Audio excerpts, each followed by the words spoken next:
Hello दोस्तों, नमस्कार। कैसे हो आप सभी? दोस्तों, मैं आशा करता हूँ आप सभी बहुत ही अच्छे होंगे और आप अपना काफ़ी अच्छे से भी ख्याल रख पा रहे होंगे। दोस्तों, पढ़ाई का समय है, आप सभी पढ़ाई भी काफ़ी अच्छे से कर पा रहे होंगे। मैं मनोज कुमार हाजिर हूँ आप सभी के लिए संविधान का अनुच्छेद नंबर 30 लेकर के। दोस्तों, अनुच्छेद 29 हमने जान लिया था पिछली कक्षा में। आज हम समझेंगे संविधान का अनुच्छेद 30 के बारे में।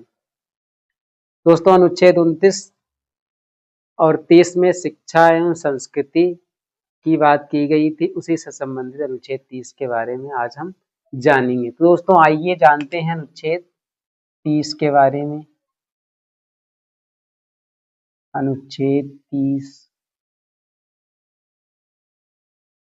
दोस्तों, अनुच्छेद 29 में बात की गई थी अल्पसंख्यकों के हितों की रक्षा की जाएगी, अर्थात बहुसंख्यक जो हैं और उनमें जो अल्पसंख्यक हैं। बहुसंख्यक जैसे आप मान लीजिए हिंदू हिंदू का परसेंटेज ज़्यादा है, इसलिए वो बहुसंख्यक है। और वहीं मुस्लिम लोग और सिख या अन्य कोई धर्म जैसे ईसाई धर्म या जैन धर्म, बौद्ध धर्म, ये सब अल्पसंख्यक में आते हैं। तो अल्पसंख्यकों के हितों की रक्षा की बात की गई है। रक्षा होगी कैसे? अनुच्छेद 29 में भाषा और उनकी जो अपनी धार्मिक परंपराएं हैं, उनकी संस्कृति है, उनकी भी रक्षा की बात की गई है। तो अनुच्छेद 30 में इसके बारे में चर्चा की गई है कि रक्षा किस तरीके से की जा सकती है उनके हितों की। मान लीजिए दोस्तों, कोई मुस्लिम है, वो अपने धर्म की चीज़ों को पढ़ना चाहता है। तो अभी आप कोई सामान्य सरकारी स्कूल में जाएंगे तो वहाँ पर तो उर्दू में पढ़ाएंगे नहीं। बात उनके शिक्षा और संस्कृति के अधिकार की गई है अनुच्छेद 29 में कि उनके हितों की रक्षा की जाएगी। तो अगर सरकारी स्कूल में उनको उर्दू नहीं पढ़ाई जा सकती, उनको उनके धर्म से संबंधित भाषा और धर्म से संबंधित नॉलेज नहीं दिया जा सकता, तो उनके हितों की रक्षा कैसे होगी? दोस्तों, तो उसके लिए व्यवस्था की गई है अनुच्छेद 30 में कि वह अगर अपने धर्म की शिक्षा लेना चाहते हैं तो वो अपने धार्मिक संस्थान खोल सकते हैं। धार्मिक संस्थान खोल सकते हैं जिसमें जिसमें आपका पाया जाता है मदरसा। जैसे मुस्लिम लोग अपने धर्म से संबंधित शिक्षा लेना चाहते हैं तो वो उनके लिए किस चीज की व्यवस्था की गई है? मदरसे की। मदरसा इनलीगल बिल्कुल नहीं है। मदरसा पूरी तरह से कानूनी है। उसको कोई भी किसी भी पर्सन के द्वारा गैर कानूनी नहीं ठहराया जा सकता, क्योंकि संविधान में उनके हितों की रक्षा की बात की गई है और उनके हितों की रक्षा के लिए ही मदरसे की व्यवस्था की गई है, क्योंकि वो अपने धर्म के बारे में जानना चाहते हैं तो मदरसे की व्यवस्था करनी ही पड़ेगी। वैसे ही जैसे मान लीजिए हिंदू हिंदू धर्म के लोग हैं, हिंदू धर्म के लोग हैं अब हिंदू धर्म के जितने भी धर्म ग्रंथ हैं, आप भगवत गीता ले लीजिए और पुराण, बहुत सारे आप देखेंगे कि जो जितने भी हिंदू धर्म से संबंधित ग्रंथ हैं संस्कृत में लिखे गए हैं, तो उनको भी अधिकार है अपनी भाषा में शिक्षा लेने का। संस्कृत में वो शिक्षा लेंगे, अपने धर्म से संबंधित शिक्षा लेंगे, तो उनके लिए भी व्यवस्था की गई है कि वह भी अपने संस्थान बना सकते हैं, अपने संस्थान खोल सकते हैं। तो जैसे आपने इनका देखा मदरसा, उनके धर्म की शिक्षा दी जाएगी। वैसे ही आपने देखा होगा जो संस्कृत कॉलेज होते हैं, संस्कृत कॉलेज या गुरुकुल,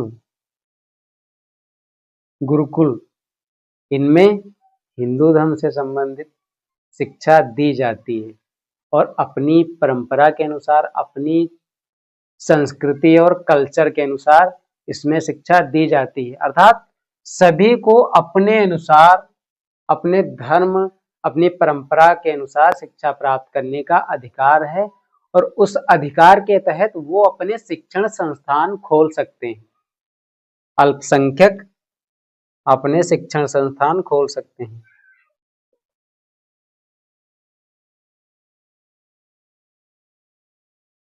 शिक्षण संस्थान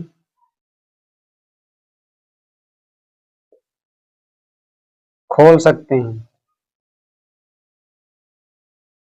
और ऐसा भी नहीं है कि वो प्राइवेट नहीं, ये शिक्षण संस्थान जो होंगे, मदरसा होगा या संस्कृत कॉलेज होगा, इनमें जो धन खर्च होगा, जो रुपया पैसा खर्च होगा, टीचर लगेंगे, पढ़ाएंगे, तो उन पर सरकार ही खर्च करेगी।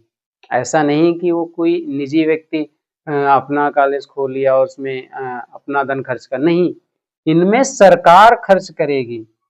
चाहे वो संस्कृत कॉलेज हो, चाहे गुरुकुल व्यवस्था हो, चाहे मदरसा हो, सरकार खुद उसमें धन देगी और सरकार के अनुदान से ही ये संस्थान चलते हैं। जैसे आपने देखा होगा Banaras Hindu university, Banaras Hindu university, Banaras Hindu university, इसका मतलब है कि ये हिंदुओं का एक तरीके से कल्चरल शिक्षा वहां पर अधिक दी जाती है। हिंदुओं के हिसाब से उनकी संस्कृति के अनुसार ज्यादा शिक्षा दी जाती है। वैसे ही आपने देखा होगा अलीगढ़ मुस्लिम यूनिवर्सिटी, अलीगढ़ मुस्लिम यूनिवर्सिटी,